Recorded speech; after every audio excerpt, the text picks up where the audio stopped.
Irmãos e irmãs, nós vamos meditar nas 7 palavras da cruz. Então, abra a sua Bíblia no Evangelho de Lucas, capítulo 23.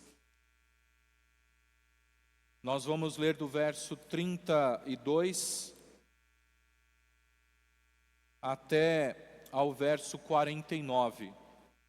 Lucas 23, do 32 ao 49.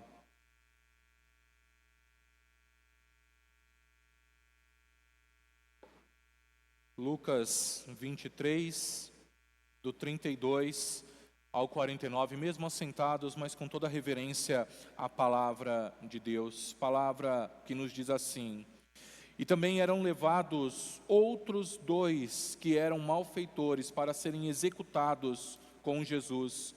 Quando chegaram ao lugar chamado Calvário, ali o crucificaram, bem como aos malfeitores, um à sua direita, outro à sua esquerda. Mas Jesus dizia: Pai, perdoa-lhes, porque não sabem o que fazem. Então, para repartir as roupas dele, lançaram sortes. O povo estava ali, observava tudo. Também as autoridades zombavam e diziam: salvou os outros, que salve a si mesmo, se é de fato o Cristo de Deus, o escolhido. Igualmente os soldados zombavam dele e, aproximando-se, trouxeram-lhe vinagre, dizendo: se você é rei dos judeus, salve a si mesmo. Acima de Jesus estava a seguinte inscrição: este é o rei dos judeus. Um dos malfeitores crucificados blasfemava contra Jesus, dizendo: você não é o Cristo, salve-se a si mesmo e a nós também. Porém o outro malfeitor o repreendeu, dizendo: você nem ao menos teme a Deus, estando sob igual sentença. A nossa punição é justa, porque estamos recebendo o castigo que nossos atos merecem. Mas este não fez mal nenhum. E acrescentou Jesus: lembre-se de mim quando você vier no seu reino. E Jesus lhe respondeu: em verdade lhe digo que hoje você estará comigo no paraíso. Já era quase meio-dia, e escurecendo-se o sol, houve trevas sobre toda a terra, até as 3 horas da tarde, e o véu do santuário se rasgou pelo meio. Então Jesus clamou em alta voz: Pai, nas tuas mãos entrego o meu espírito. E dito isto, expirou. O centurião, vendo o que tinha acontecido, deu glória a Deus, dizendo: verdadeiramente este homem era justo. E todas as multidões reunidas para aquele espetáculo, vendo o que havia acontecido, retiraram-se, batendo no peito. Entretanto, todos os conhecidos de Jesus e as mulheres que o tinham seguido desde a Galileia ficaram de longe, contemplando estas coisas. Palavras para nossa meditação nesta hora. Irmãos e irmãs, esse feriado foi muito aguardado por muitas pessoas, porque é um feriado prolongado, né? Sinônimo de descanso, de viagem, de sair da rotina, de dar um tempo naquela correria toda. Mas essa correria também leva muitos cristãos à pressa para chegar ao domingo de Páscoa. E eu falei isso naquela mensagem que eu mandei há alguns instantes lá no nosso grupo do WhatsApp. Celebrar a ressurreição, celebrar a vida, celebrar a vitória, é óbvio que tudo isso é real, que tudo isso é necessário, que tudo isso faz sentido, mas eu temo que essa pressa pelo domingo da ressurreição, da Páscoa, nos faça então passar muito rápido pela sexta-feira da paixão, diminuindo o peso da cruz. Nós queremos em todo momento evitar a dor, evitar os pensamentos tristes, enquanto nós estamos descansando, enquanto nós estamos com as nossas famílias no feriado. Mas para nós, crentes em Cristo Jesus, há perigos nessa postura. Diminuir o peso da cruz e ignorar as reflexões sobre a morte de Jesus podem refletir em 2 grandes perigos para a vida cristã. O de tratar o pecado como uma coisa leve, como eu disse, e por consequência ignorar as palavras de Cristo na cruz, nos fazendo viver então uma vida cristã falsa. E se é uma vida falsa, não é uma vida cristã de verdade. Não é uma vida como a que Deus queira que nós vivamos. Comece a pensar aí no valor do pecado.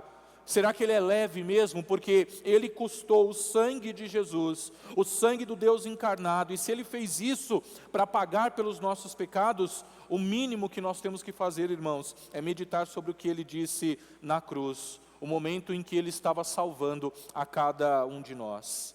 Então, quando você pegou aí a sua Bíblia para abrir nesse texto, Lucas, lá no capítulo 23, e enquanto você estiver olhando para esse texto, porque nós vamos recorrer a ele mais algumas vezes, eu quero que você se lembre que aqui fora, na frente da igreja, lá na parte de cima, tem um símbolo do cristianismo para todo o mundo. E ele está lá bem visível para que todos vejam. E isso tem que nos levar hoje, irmãos, à seguinte pergunta: qual é o significado da cruz?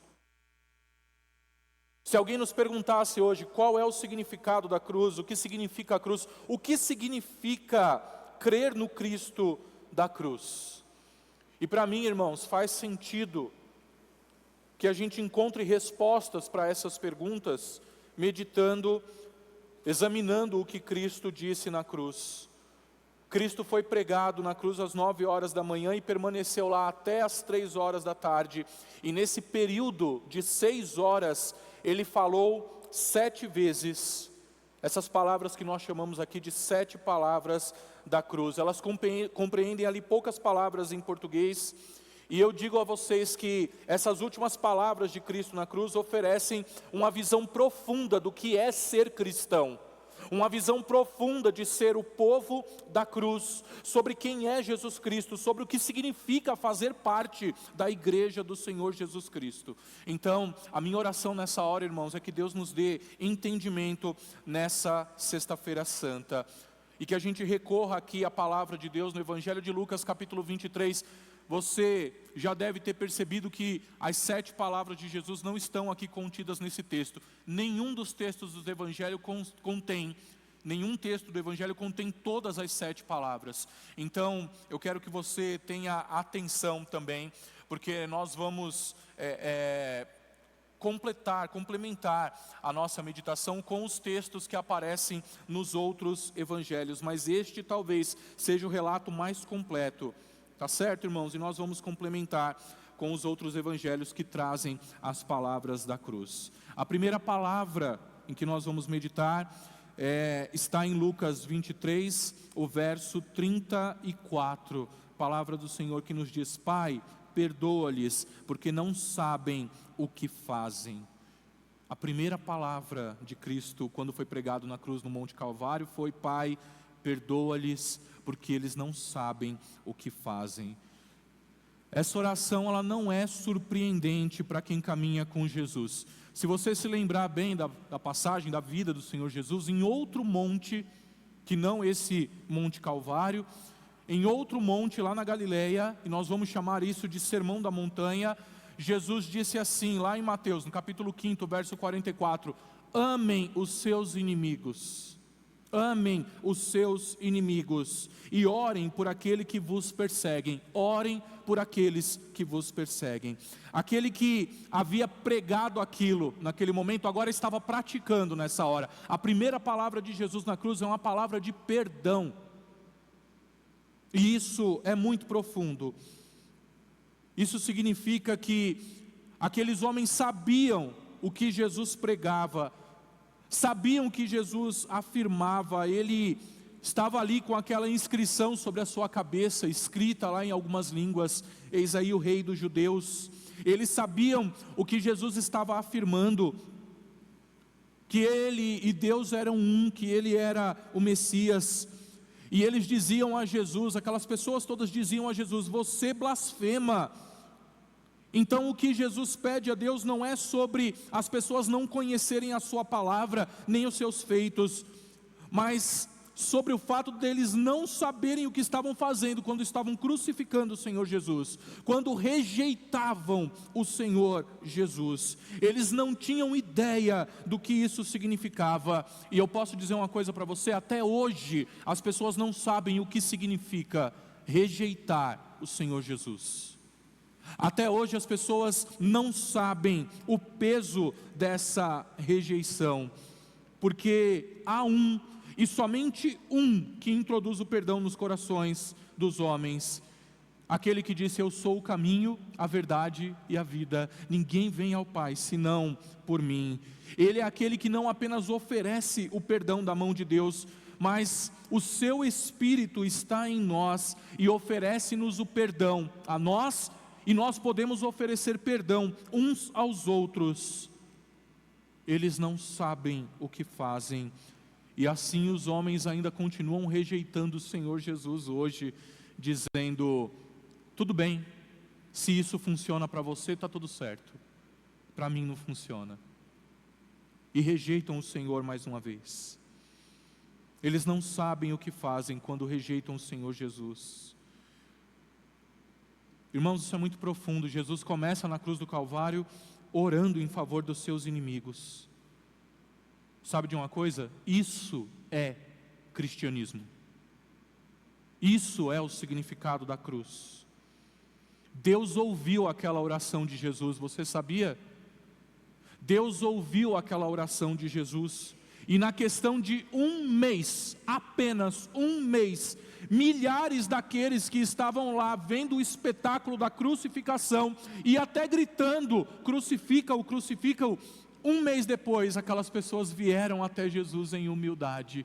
Aquelas pessoas vieram até a pregação dos apóstolos em humildade. Milhares e milhares daquelas pessoas ouviram a voz de Deus, porque Deus ouviu a oração do Senhor Jesus. E Deus perdoou algumas pessoas daquela multidão. O cristianismo da cruz é perdão. E há tão pouco perdão, irmãos, nesse mundo. O perdão que vem de Deus. O perdão não é um sentimento que surge no coração. Irmãos, eu não estou dizendo que perdoar é fácil, mas eu vejo com perplexidade hoje os cristãos que dizem assim: ai, Deus precisa fazer um milagre na minha vida para que eu perdoe tal pessoa. Eu vejo com perplexidade cristãos dizendo: eu pedi a Deus que me fizesse perdoar, mas Ele não fez isso. É revoltante, irmãos. Será que Deus precisa fazer um esforço tremendo que Ele não é capaz para dobrar o nosso coração a perdoar? O Criador, o Mestre, o Senhor, o justo, o perfeito, o santo, onipotente, onisciente, onipresente, Ele perdoou. Mas o seu perdão vale mais do que o perdão de Deus. Deus precisa fazer esse esforço tremendo para dobrar o seu coração para que você perdoe alguém. Meus irmãos, ofertar perdão mexe com o nosso orgulho. Ofertar perdão mexe com o nosso senso de honra própria. Ofertar perdão mexe com o nosso emocional ferido. Só que nós caímos num erro, achando que o perdão é um sentimento que vai surgir no coração. Não é, e não vai. Para nós, o perdão é uma decisão que nós tomamos em obediência ao nosso Senhor, porque Ele nos ordenou, dizendo: se o teu irmão pecar contra você 7 vezes em um dia, e 7 vezes ele vier dizendo que se arrependeu, perdoe-lhe. São palavras do Senhor Jesus. E nós podemos aqui conjecturar o quanto a gente quiser, interpretar o quanto que a gente quiser. Essas palavras estão lá, irmãos, desse jeito, e não são modificadas. O mesmo Senhor Jesus também disse: perdoe-lhe, não digo que até 7 vezes, mas 70 vezes 7. Talvez muitos apontem para você dizendo que você é tolo, que você gosta de sofrer, que você não tem amor próprio, que você vai ser traído de novo. Mas deixa eu te dizer uma coisa: nós não seremos condenados por Deus por perdoar. Coloca isso no seu coração. E se hoje isso fizer sentido, eu já me dou por satisfeito nessa pregação toda, apenas nessa primeira palavra. Perdão é uma decisão que nós tomamos em obediência ao nosso Deus. E quem vai tratar o nosso coração é Deus. A segunda palavra, aí mesmo no Evangelho de Lucas, capítulo 23, o verso 43. Jesus lhe respondeu: em verdade lhe digo que hoje você estará comigo no paraíso. Essa segunda declaração é, na verdade, uma resposta a uma oração, uma resposta a um pedido. Um homem disse algo e Jesus respondeu: em verdade te digo que hoje estarás comigo no paraíso. Quando Jesus se apresentou como Messias, zombaram dele, ridicularizaram ele, não apenas com aquele sinal que foi colocado sobre a sua cabeça por Pôncio Pilatos, mas também pelo fato de uma coroa de espinhos que foi pressionada na sua cabeça. Deram a ele uma túnica que depois foi tirada. Ao lado dele tinha um cetro, que era uma cana. Zombaram dele, e a zombaria final ocorreu quando colocaram ele na cruz, pendurando ele ali entre dois criminosos. E quando ele estava diante dos dois criminosos, a multidão que estava ali reunida diante dele começou a dizer assim: olha, se você é o Cristo, desce, salva aos outros, e você não salva a si mesmo. Por que você salvou os outros e não salva a si mesmo? Desce daí, talvez a gente acredite que você é o Cristo. E enquanto essa multidão, enquanto aqueles líderes estavam ali insultando o Senhor Jesus, um dos malfeitores se juntou a esse coro, se juntou a essa multidão, e ele se voltou para Cristo dizendo assim: se você é realmente o Cristo, o Messias, salve-se a si mesmo e também a nós. Nesse momento, o outro malfeitor se inclina o máximo que pode, ele olha ali para o outro ladrão e diz assim na essência: cale-se, você não teme a Deus, você é um criminoso, nós estamos aqui pagando pelos nossos crimes, nós estamos aqui com razão, mas esse homem não fez nada de errado. Obviamente, irmãos, esse malfeitor ouviu, assim como aquela multidão toda, ouviu as pregações de Jesus, ouviu a afirmação do Senhor Jesus Cristo, e depois que ele repreendeu ali o outro ladrão, ele volta os seus olhos para Jesus e diz assim: Senhor, quando entrares no teu reino, lembra-te de mim. É um pedido, irmãos, é uma oração que ele fez. O Senhor Jesus ouviu aquela oração e proferiu a seguinte palavra: em verdade te digo que hoje estarás comigo no paraíso.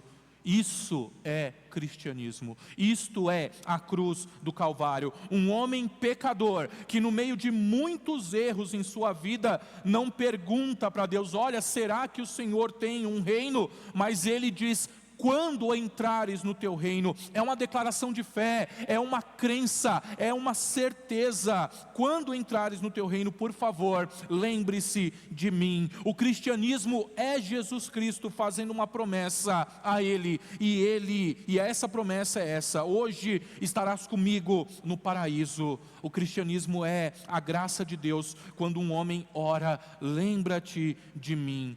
Irmão, será que nós já oramos assim alguma vez na nossa vida ao Senhor Jesus? A nossa oração, ó Jesus, lembre-se de mim. Não chegar a Ele e já derramar tudo aquilo que nós necessitamos, mas será que nós já oramos dessa forma? Lembre-se de mim. Você já ouviu Jesus falar para você: hoje estarás comigo no paraíso? Porque o cristianismo também é isso. O cristianismo também é isso, meus irmãos. Eu vou ver o meu pai de novo, porque o meu pai partiu para a glória, e eu vou ver ele de novo, porque o cristianismo é essa certeza desse reencontro, é essa certeza de que nós estaremos juntos novamente, é certeza de que verei o meu pai, verei minha mãe, verei meus irmãos, é certeza que nós veremos de novo, sabe quem, irmãos? Certeza que nós veremos de novo a Dona Vitória, é certeza que nós veremos de novo a Dona Heloísa, é certeza que nós veremos de novo a Dona Maria Rossini, a Jô, o seu Camilo.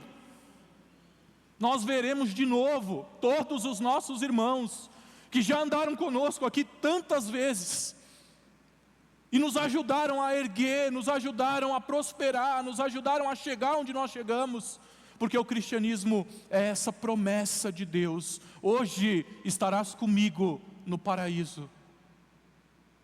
Viva nessa esperança, porque o cristianismo é saber que você vai viver além da morte, no paraíso com o Senhor Jesus. Terceira palavra da cruz. Abra a sua Bíblia lá no Evangelho de João, capítulo 19. João capítulo 19, o verso 26 e o verso 27. João capítulo 19, verso 26 e o verso 27. Vendo Jesus a sua mãe e junto dela o discípulo amado, disse: mulher, eis aí o teu filho.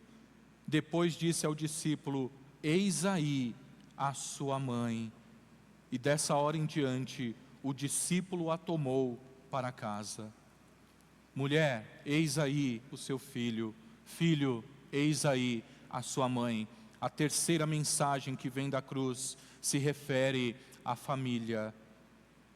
O Senhor Jesus Cristo, que vem à terra, não foi apresentado como um grande rei. Ele foi apresentado como um bebê numa manjedoura. Ele nasceu de uma mulher, e enquanto ele estava pendurado naquela cruz, aquela mulher que deu à luz ao Senhor Jesus estava lá. Muitos que deveriam estar lá não estavam, mas ela estava. E da cruz, ele olha ali para baixo, vê a sua mãe Maria, e ela está ali aos pés da cruz. Aliás, irmãos, eu quero dizer que o cristianismo de alguma forma avançou muito graças ao grande poder da vida das mulheres, ao grande poder concedido por Deus às mulheres. Dos discípulos, aparentemente apenas um estava ali na cruz, mas as mulheres estavam lá. Elas testemunharam, e elas foram as primeiras que chegaram ao sepulcro.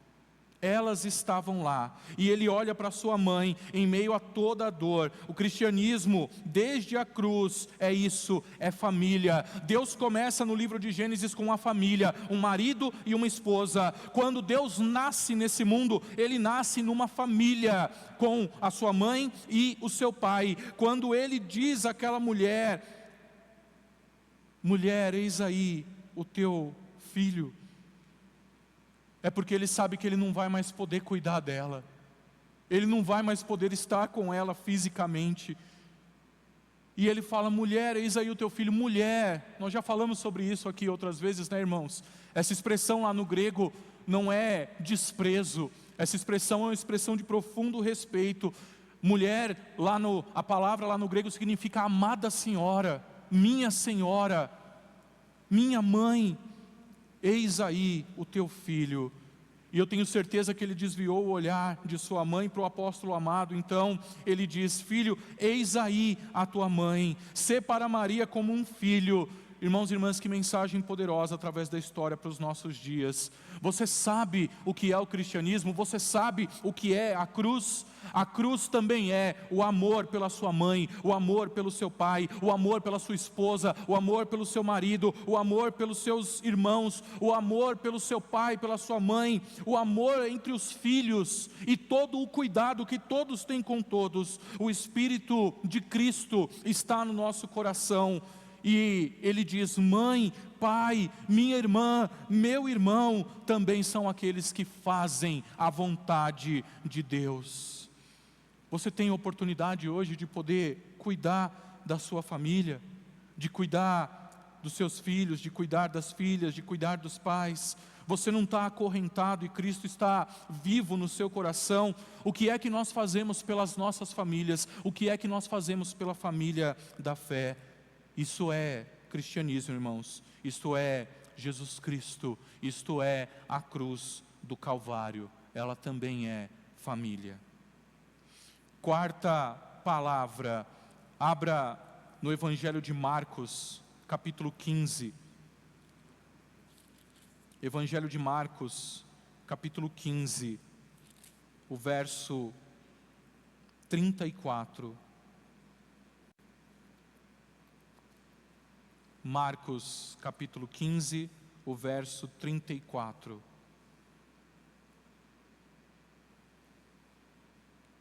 E às 3 horas, Jesus clamou em alta voz: Eloi, Eloi, lema sabactani. Isso quer dizer: Deus meu, por que me desamparaste? A quarta palavra da cruz talvez seja a mais sublime, a mais profunda, a mais difícil de compreender. E ela aconteceu assim, irmãos, depois de 3 horas na cruz, depois de toda aquele alvoroço da multidão, depois de toda aquela dureza de coração inacreditável daquela multidão, de repente, quando parecia que Deus já não se importava e o diabo já tinha tido a sua vez ali, de repente, naquela hora, a escuridão tomou conta da terra e de repente todos souberam que aquilo não era um circo. Alguma coisa estranha estava acontecendo ali naquele momento. E aquela escuridão permaneceu, de modo que os homens não conseguiam ver nada além de uma visão turva por 3 horas. E ao final dessas 3 horas, na escuridão, de repente uma voz clamou, e eles sabiam de quem era essa voz: Eloi, Eloi, lema sabactani. Meu Deus, por que me desamparaste? Eu quero perguntar uma coisa hoje para você: você já clamou assim para Deus? Diante dos seus problemas passageiros, diante das suas dificuldades passageiras? Eu não estou diminuindo o seu sofrimento, não. Não estou diminuindo aquilo que você já sofreu, porque você sabe o que você sofre com Deus. Só Deus sabe as lágrimas que você tem derramado. Só Deus sabe aquilo que você tem pensado, aquilo que tem tomado conta do seu coração, aquilo que tem roubado as suas forças, aquilo que tem roubado a sua alegria. Só Deus sabe. Mas ainda assim você precisa lembrar que esse sofrimento é passageiro. E você já clamou assim, diante dos seus sofrimentos, diante da sua curta vida nesse mundo? Você já declarou que foi abandonado por Deus? Eloi, Eloi, lama sabactani. O que é que isso significa, irmãos, em termos de um Deus amoroso, um Deus que se importa? Jesus sempre foi o deleite de Deus. Deus disse dos altos céus: esse é o meu filho amado, em quem eu me comprazo, em quem eu tenho prazer. Jesus sempre teve a presença de Deus consigo, sendo o próprio Deus encarnado. Entretanto, nesse momento aqui específico, Jesus assume o nosso lugar. Ele se torna o nosso representante, Ele se torna o nosso fiador, Ele se torna então aquele que está completamente entregue à humanidade e caminha sem Deus, porque a humanidade até então caminhava sem Deus. Isaías, no texto aqui que nós lemos, disse que nós como ovelhas nos desviávamos, e o Senhor faria cair sobre ele a iniquidade de todos nós. Aquele que não conheceu o pecado, se tornou pecado por nós. No jardim do Getsêmani, Jesus orou: se possível, afasta de mim este cálice. Mas nesse momento, irmãos, nesse momento, o Senhor Jesus começou a beber e bebeu cada gota do cálice da ira de Deus. E só Ele provou desse cálice. Certa vez, 2 irmãos entre os seus discípulos perguntaram assim: Senhor, quando vier o teu reino, deixa que eu esteja ao seu lado e o meu irmão esteja do outro lado. Sabe como Jesus respondeu a esse pedido? Será que vocês estão preparados para beber do cálice que eu vou beber? E não estavam preparados. Na hora da cruz, Jesus orou o começo do Salmo 22. Você já viu o começo do Salmo 22? Deus meu, porque me desamparaste. Nesse momento, Jesus está suportando tudo aquilo que deveria cair sobre nós.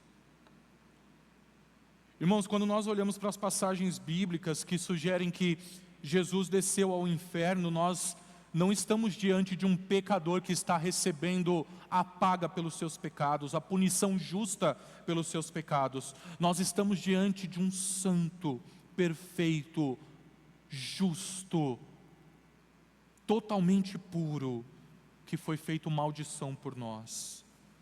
E Jesus suportou aquele inferno todo, que é a separação de Deus, em favor de você. Em favor de você que foi chamado por Deus. Você quer ouvir se tem uma boa notícia depois dessa palavra de Jesus? Você nunca vai ter que dizer, Deus meu, por que me desamparaste? Você nunca vai ter que dizer isso, porque os nossos pecados foram tratados por Deus na cruz, por meio do Senhor Jesus. Ele tomou as chaves da morte, Ele tomou as chaves do inferno, para que nós não precisássemos então ir ao inferno, para que nós nunca tenhamos que dizer, por que eu fui abandonado por Deus? Porque a promessa do Senhor Jesus é bem diferente, irmãos. Ele diz, eu nunca te deixarei, nem nunca te abandonarei. Porque Cristo fez a expiação na cruz, para que nós pudéssemos andar com Ele para sempre. Esse é o Evangelho, irmãos. Essa é a maior mensagem que a humanidade poderia ouvir, que Cristo tomou sobre si o que nos pertence, que era o pecado. E nós agora podemos estar junto a Ele. Isso é o cristianismo. Isso é a cruz do Calvário.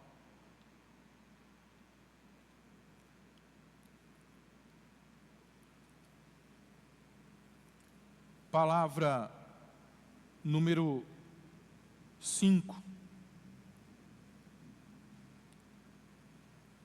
Abra mais uma vez a sua Bíblia em João, no capítulo 19.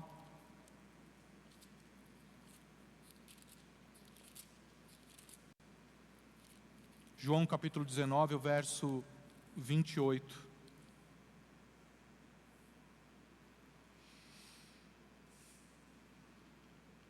Depois, vendo Jesus que tudo já estava consumado, para se cumprir a Escritura, disse, tenho sede.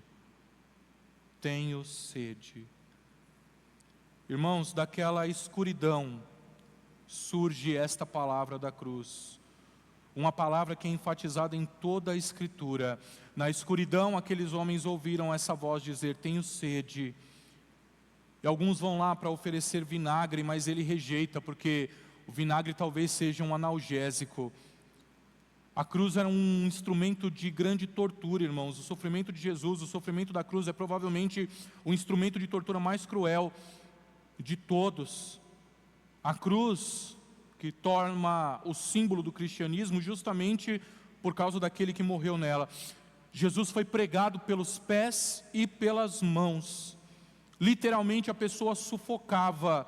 A única maneira dela não sufocar era tentar projetar os pés à frente e tentar buscar o fôlego e ir para trás. E ele ficou fazendo esse movimento várias vezes até a sua morte, até que ele se cansou. Até que ele disse, eu tenho sede.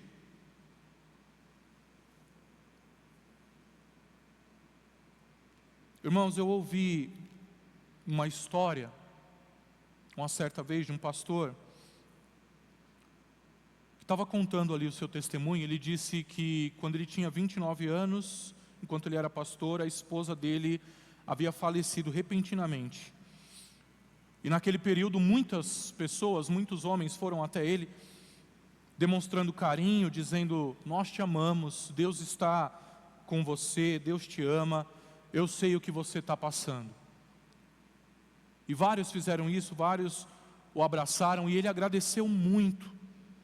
Então um certo amigo, um determinado amigo desse pastor se aproximou e disse assim, Deus te ama, eu sei o que você está passando e Deus vai te ajudar a superar isso.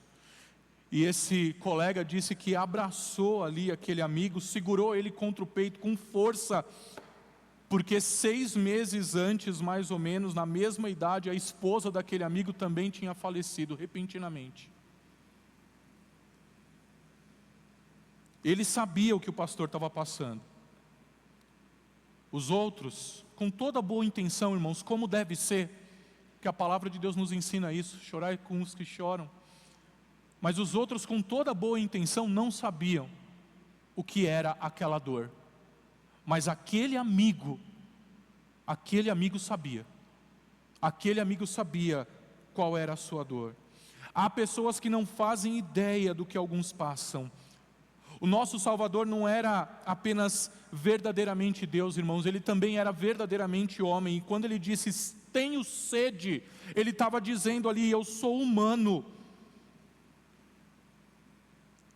O texto de Hebreus, na verdade o 2º capítulo de Hebreus termina dizendo, ele é um verdadeiro sumo sacerdote, porque ele compreende o que nós passamos, e somente ele pode nos consolar, porque ele sofreu como nós. O final do 2º capítulo de Hebreus diz isso. Se há um homem, se há uma mulher, se há algum de nós aqui, dos nossos irmãos hoje, que está dizendo assim para si mesmo, eu estou sofrendo, saiba que não há nada que você esteja passando que ele não tenha passado.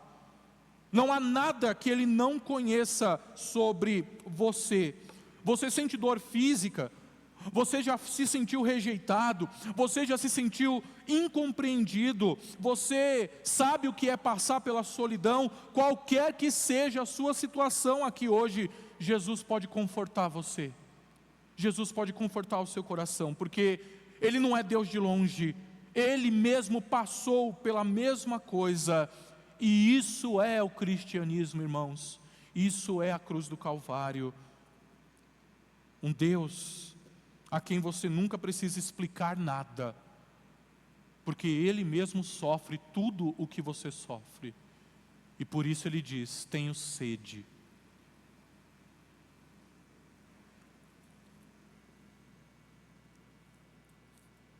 Se você olhar aí, o capítulo 19 de João, e for para o versículo 30, você vai encontrar já a próxima palavra, a 6ª palavra. Quando Jesus tomou o vinagre, disse, está consumado. E inclinando a cabeça, entregou o Espírito. Está consumado. A 6ª palavra vem logo depois do tenho sede. E o Senhor Jesus diz, está consumado. Nós estamos chegando ao final agora, irmãos, da nossa reflexão de hoje. Eu li um comentário sobre um livro que falava sobre um evangelista, Rodney Gipsy Smith. Ele foi um evangelista britânico, fez campanhas evangelísticas nos Estados Unidos, na Grã-Bretanha, e ele teve um ministério muito profícuo. Por mais de 70 anos ele fez esse trabalho. E é um nome pouco falado aqui entre nós. Não há obra em português, talvez não que eu tenha encontrado sobre a vida dele. E naquele comentário que eu li sobre essa obra, ele conta a história que durante uma semana de reuniões, ele estava pregando numa igreja, e no fundo da igreja tinha um jovem que todas as noites, todos os cultos, esse jovem estava lá. E ele estava lá para ignorar a palavra de Deus. Todas as vezes esse jovem estava na igreja para rejeitar as palavras de Jesus. Ele rejeitava as coisas de Deus, mas até para isso ele ia para a igreja. Fica o recado. Até para rejeitar as coisas de Deus ele ia para a igreja. E aí esse jovem foi lá, várias e várias vezes, numa determinada noite, num determinado domingo ele foi ali, e aí ele sentiu um calor muito grande, ele saiu pelas portas dos fundos da igreja para se refrescar, e enquanto isso o culto acabou. Todos os irmãos foram embora pela porta da frente, o pastor cumprimentou todo mundo. Quando a porta dos fundos se abriu, aquele jovem chegou lá e viu a igreja vazia. E aí ele chegou assim para o pastor, que era o único que tinha sobrado ali, e ele falou assim, o que eu tenho que fazer para ser salvo? O que eu tenho que fazer para ser salvo? Como eu posso ser salvo? O que eu tenho que fazer?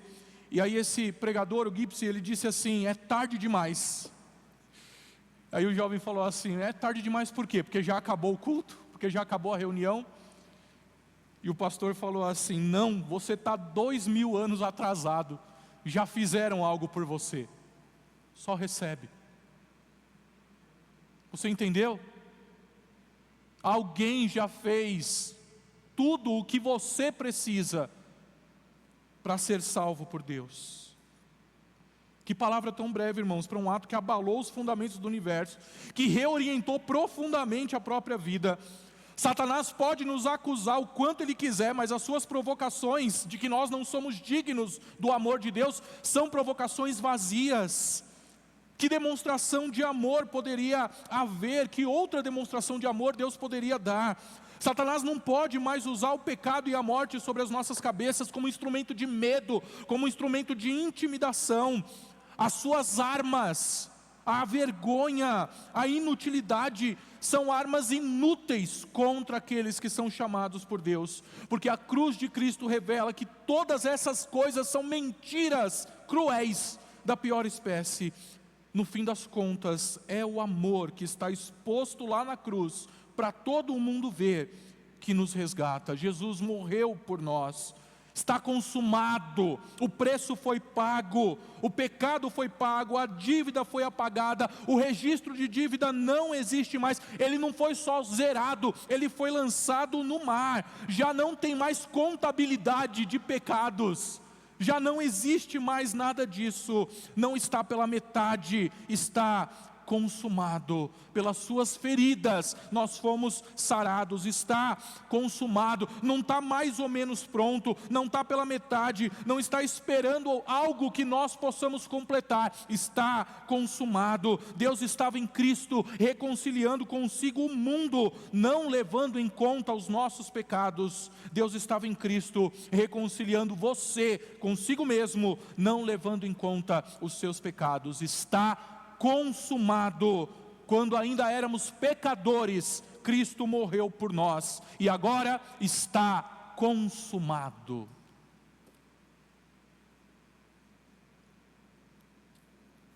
A última palavra, irmãos, Lucas capítulo 23. Lucas capítulo 23.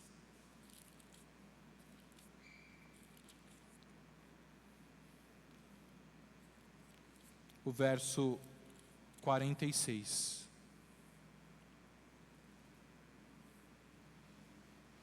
Lucas 23, 46. Então Jesus clamou em alta voz: Pai, nas tuas mãos entrego o meu espírito. E dito isto, expirou. Morreu. Nas tuas mãos entrego o meu espírito, irmãos, e ele morreu. Ele entregou o espírito e morreu.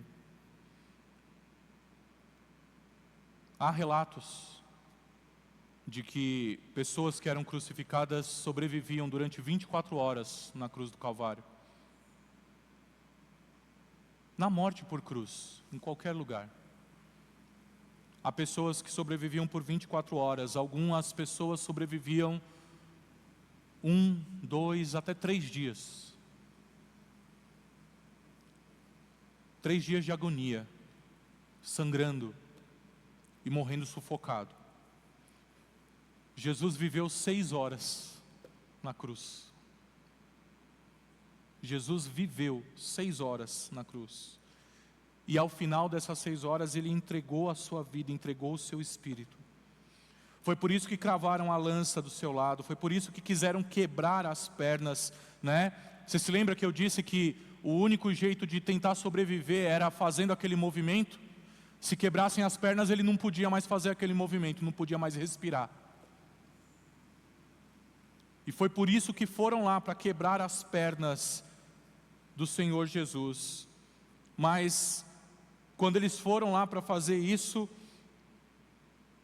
eles ficaram surpresos, porque Jesus já estava morto. E assim se cumpriu a escritura do Antigo Testamento, que dizia: nunca quebrarão um só osso dele. E Jesus estava morto. Entregou a sua vida, entregou o seu espírito. Essa foi a sua escolha. Irmãos, às vezes eu peço para o meu filho que ele me deixe pegar um dos seus brinquedos, e ele não deixa. Porque ele fala assim: você vai estragar. É isso que a gente faz com a nossa vida. Muitas vezes quando Deus pede a nossa vida, a gente olha bem para Deus e fala assim: não, eu acho que eu vou guardar minha vida para mim mesmo. Não, eu não vou entregar minha vida porque o Senhor vai estragar minha vida. Minha vida está boa. Minha vida está boa. Mas Jesus disse: tome a sua cruz e siga-me. Quem quiser guardar a sua vida, vai perder. E quem der a sua vida por mim, encontrará a vida que eu tenho para você. E nessa hora Jesus entregou o Espírito. E isso é o cristianismo, irmãos, essa é a cruz. Olhar para Deus e dizer: eu te dou a minha vida. Você já fez isso? Porque isso é Cristo. Eu te dou a minha vida. Eu sou fraco, mas da melhor maneira possível eu entrego a minha vida a Deus. E quando nós estamos diante dele, irmãos, em paz aqui nessa igreja, reunidos num dia de profunda reflexão, permitam-me sugerir, num espírito de oração, 2 princípios que fazem essa sexta-feira ser a sexta-feira santa, a sexta-feira que não deve ser diminuída em meio à pressa pelo domingo da ressurreição. Depois de meditarmos sobre essas palavras, o primeiro princípio que você precisa pensar é que nesse dia, há centenas de anos, Cristo apagou a dívida dos seus pecados com sangue. E é por isso que você está aqui. É por isso que você pode viver na presença dEle. É por isso que nós podemos nos chegar a Cristo, ao Cristo da cruz, gratos porque Ele resolveu para nós o problema que nos levaria a uma condenação eterna. Você pode ir até o Cristo da cruz para agradecer, porque o pecado não tem mais poder de reger a sua vida, ainda que você deslize no pecado, mas creia que aquele que começou a boa obra é fiel, é poderoso para completar essa boa obra que Ele começou em você, até o dia de Cristo Jesus. E o segundo princípio: se você entrega a sua vida e o seu espírito a Deus, e encerrando esse momento, não venha ao Cristo da cruz somente para agradecer. Venha ao Cristo da cruz para segui-lo, para andar junto a Ele. E aí você pode dizer assim também: em tuas mãos eu entrego o meu espírito.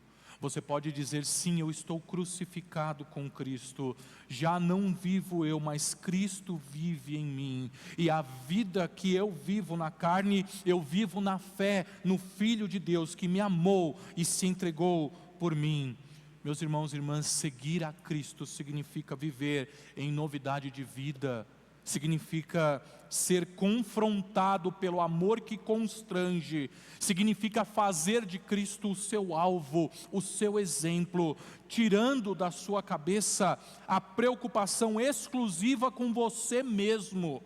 Siga-o e você verá que a forma bem-aventurada de viver envolve sempre olhar o próximo e olhar a Deus. É amar ao próximo e amar a Deus sobre todas as coisas. Meus irmãos, que essas palavras ecoem no nosso coração, nos tragam um profundo senso de necessidade, de não passarmos correndo pelas solenes reprovações da cruz do Calvário. Nós precisamos entender que naquele dia, nós estávamos sendo reprovados. Mas o Senhor Jesus foi quem passou por essa prova e nós não tivemos que passar. E Ele não foi reprovado, Ele foi aprovado por Deus. E por causa disso Ele entregou a vida a cada um de nós. Que essas palavras continuem ecoando no nosso coração, a fim de que nós possamos viver uma Páscoa muito mais doce do que chocolate, muito mais alegre do que os encontros familiares, algo profundamente íntimo, que te leva a uma alegria que você não sabe explicar, ainda que você esteja cercado das preocupações e das circunstâncias que não te ajudam. Ainda assim você pode celebrar a ressurreição do Senhor Jesus. Vamos nos colocar de pé, irmãos, e nós vamos orar, recebendo a bênção, e vamos encerrar o nosso culto hoje dessa forma.